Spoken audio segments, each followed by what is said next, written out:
Hello সবাইকে, আশা করি তোমরা খুব ভালো আছো। তোমাদের সবাইকে প্রেমাস লাইফস্টাইলে স্বাগত। আমিও খুব ভালো আছি। চলো, আজকে এটা আমার ফার্স্ট ব্লগ। যদি একটু ভুল ত্রুটি হয় তাহলে তোমরা সেটা মানিয়ে গুছিয়ে নিও। চলো, আজকের দিনটা আমি কিভাবে কাটালাম সেটা তোমাদের সঙ্গে শেয়ার করি। এই যে সকালে ঘুম থেকে উঠে গেছি। সকালে ঘুম থেকে ওঠার পর একটু বাইরেটা দেখছিলাম, সেভাবে ভাবলাম দেখি তোমাদের সঙ্গেও সেটা শেয়ার করা যাক। সকালের দিকে খুব বৃষ্টি হয়েছিল, সেই জন্যেই একটু কেমন মেঘলা মেঘলাও মনে হচ্ছে। দেখো, আকাশেও এখনও প্রচুর মেঘ। এই যে তারপর কাজকর্ম শুরু করলাম, সকালে যা ডেইলি কাজকর্ম থাকে। এই যে ঘরটা পরিষ্কার করে নিচ্ছি। ঘরটা পরিষ্কার করা হয়ে গেছে, এখন এই যে বাইরেটা পরিষ্কার করে নিচ্ছি। কি বলো তো, অনেকে মনে করে যে যারা শহরে থাকে তাদের কোনো কাজ নেই বা তাদের কোনো কাজ করতে হয় না, এমনি এমনি সব কিছু পরিষ্কার পরিচ্ছন্ন থাকে। কিন্তু শহরে থাকো বা গ্রামে, কাজ কিন্তু সবারই করতে হয়। গ্রামে একরকম করতে হয় এবং শহরে যে থাকে তাদেরও কাজকর্ম করেই চলতে হয়। এই যে মোটামুটি পরিষ্কার করে নিয়েছি। এই দেখো তো কি কারি পাতা, এটাই আমার সাইডের বাড়ির এক ফ্যামিলি থাকে, তারা দিয়ে গেল, তাদের গাছ আছে। এটা হচ্ছে সকালে স্নান করার পর। সকালে স্নান করে নিয়েছি, একটু শ্যাম্পুও করলাম, এই জন্য আজকে স্নান করতে করতে দেরি হয়ে গেছে। তাই আজকে সকালের পুজোটা আর আমি দিতে পারিনি, আমার হাজব্যান্ডই সকালের পুজোটা দিয়ে গেছে। তাই ভাবছিলাম তোমাদের সঙ্গে একটু দেখাই। এই যে তারপরে যে পুজো টুজো দেওয়ার পর সকালে ব্রেকফাস্টের পালা। সকালে সাধারণত আমরা ভারী কিছু খেতে দুজনেই পছন্দ করি না, হালকা পাতলা যতটা খাওয়া যায় ততটাই ভালো। সেইভাবে আজকে সকালে ব্রেকফাস্টে দুধ, হরলিক্স এটাই খেলাম। আমরা সাধারণত সকালের দিকে হালকা পাতলাই খাই, তবে মাঝে মাঝে ভারী খাই। সবসময় কি আর একরকম খেতে ইচ্ছে করে? এই যে দুধ হরলিক্সটা ঠিক ভালো করে গুলিয়ে নিচ্ছি। দুধ হরলিক্সটা গুলিয়ে এবার খেয়ে নেব। তবে মাঝে মাঝে ম্যাগি, দোসা এগুলোও খাওয়া হয়। আজকে হরলিক্স করেছিলাম, বেশিরভাগ দিনই হরলিক্স, ওটস এগুলোই খাওয়া হয়। এবার এই যে রান্না করতে চলে আসলাম। আজ রান্না করব লাউ। এই জন্য এই যে কড়াই গরম হয়ে গেছে, কড়াইতে তেল দিয়ে নিলাম। এই লাউ কেটে রেখেছি, লাউ লঙ্কাও কাটা আছে সাইডে।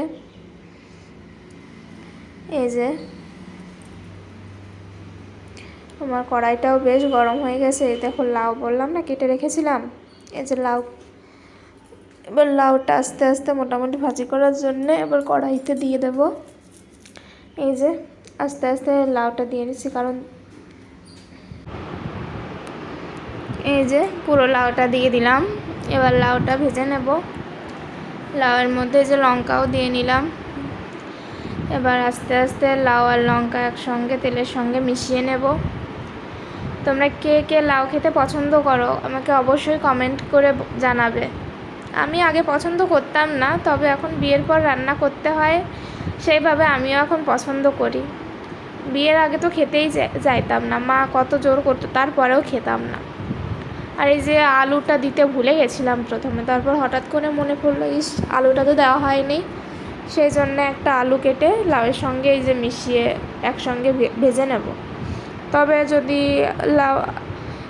লাউ দেওয়ার আগে আলুটা ভেজে নিতাম তাহলে বেশি ভালো হতো, কিন্তু এখন লাউ দেওয়া হয়ে গেছে, এই জন্য আলুটা একসঙ্গেই দিয়ে দিলাম। তবে যদি তেলের ওপর আগে ভেজে নেওয়া হয় তাহলেই বেশি ভালো হয়। এবার এই যে দিয়ে দিলাম হাফ চামচ মতো হলুদ। লবণ এখন দেব না, কারণ লাউ থেকে এমনি জল বেরোয়, আর এখন যদি লবণ দিয়ে দিই তাহলে লবণের জন্য লাউটা গলে যাবে আর আরও অনেকটাই জল বেরোবে, আর ঠিক করে ভাজা হবে না। এই জন্যে লবণ আর এখন দেইনি, শুধু হলুদটা দিয়েই কিছুক্ষণ এই যে ভেজে নেব। মোটামুটি 4-5 মিনিট এই যে ভেজে নিলাম। ভেজে নেওয়ার পরে দেখেছো কালারটা খুব সুন্দর এসছে। এবার পরিমাণ মতো জল দিয়ে দেব। এই যে কিছুটা, যতটা ঝোল রাখবো ততটা পরিমাণেই জল দিলাম, কারণ লাউ থেকেও তো জল বের হবে। এই জন্য বেশি জল দিতে হবে না, যতটা দরকার ততটা পরিমাণেই দিয়ে দিলাম। এই যে জল দিয়ে মনে হচ্ছিল হালকা একটু দিতে হবে, একটু কম কম আছে, সেইভাবে আর একটু জল দিয়ে দিলাম।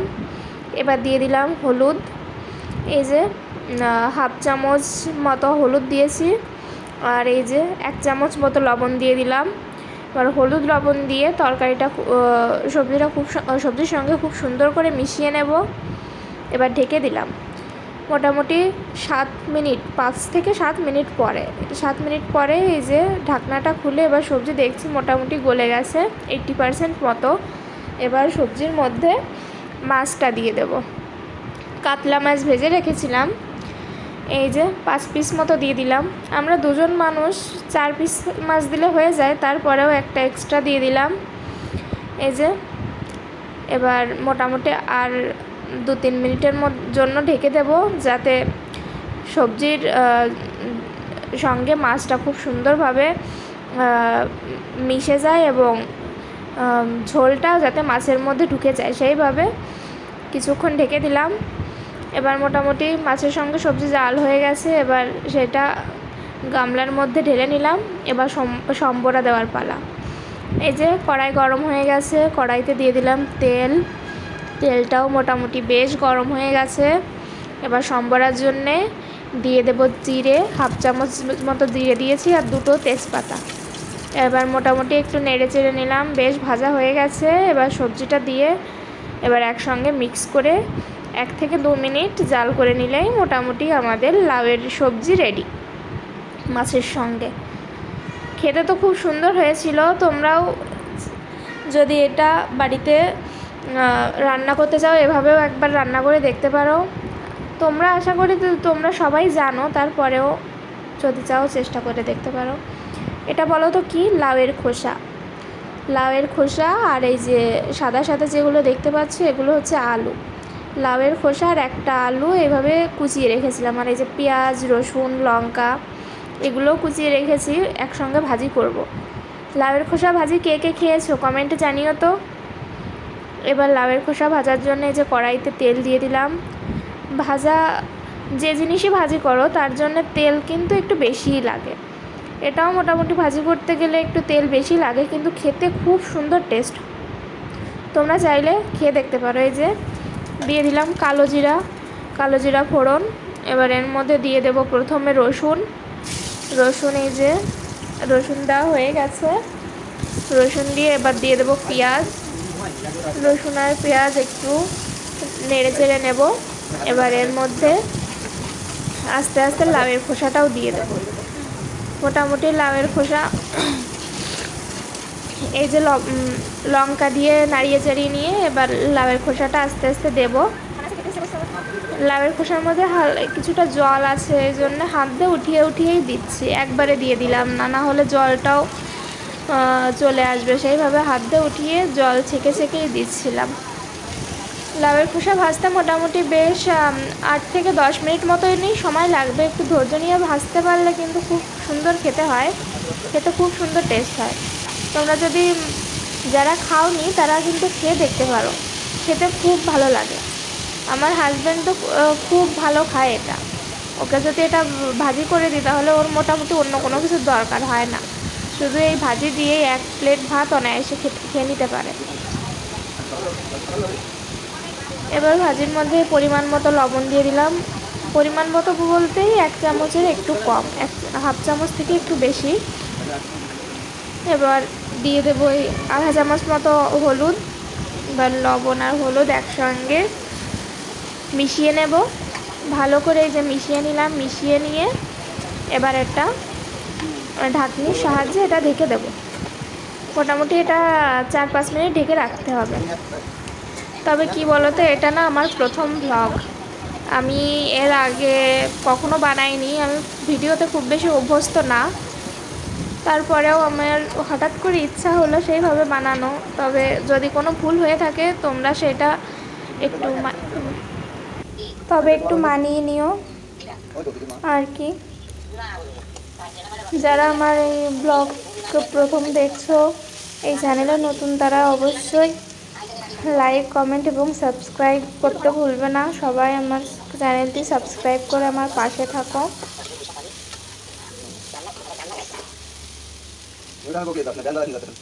এই যে আমার ভাজা মোটামুটি কমপ্লিট হয়ে গেছে, আর 1 থেকে 2 মিনিট মতো ভাজি করলেই হয়ে যাবে। দেখা হবে নতুন কোনো ব্লগে। ততক্ষণ পর্যন্ত সবাই ভালো থেকো, সুস্থ থেকো। Bye bye.